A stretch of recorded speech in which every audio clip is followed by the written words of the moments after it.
রোহিঙ্গা প্রত্যাবাসনের দেরি হলে পুরো অঞ্চল অস্থিতিশীল হয়ে উঠবে। অন্তর্বর্তী সরকারের প্রধান উপদেষ্টা ডক্টর মোহাম্মদ ইউনূস বলেছেন, শরণার্থী হিসেবে দীর্ঘ অবস্থান রোহিঙ্গাদের মধ্যে হতাশা বাড়াচ্ছে, যার ফলে তারা নানা রকম অপরাধমূলক কর্মকাণ্ডে জড়াচ্ছে। রোহিঙ্গা প্রত্যাবাসনে দেরি হলে পুরো অঞ্চল অস্থিতিশীল হয়ে উঠবে। তাই বাংলাদেশ মনে করে চলমান সংকটের একমাত্র সমাধান রোহিঙ্গাদের টেকসই প্রত্যাবাসন।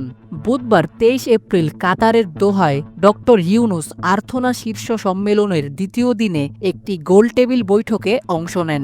বাধ্যতামূলকভাবে বাস্তুচ্যুত জনগণের সামাজিক ও পরিবেশগত চ্যালেঞ্জ রোহিঙ্গা ইস্যু শীর্ষক এই বৈঠকে তিনি এসব কথা বলেন। ডক্টর মোহাম্মদ ইউনূস বলেন, রোহিঙ্গা সংকট কেবল একটি মানবিক সমস্যা নয়, এটি একটি বহুমাত্রিক সংকট।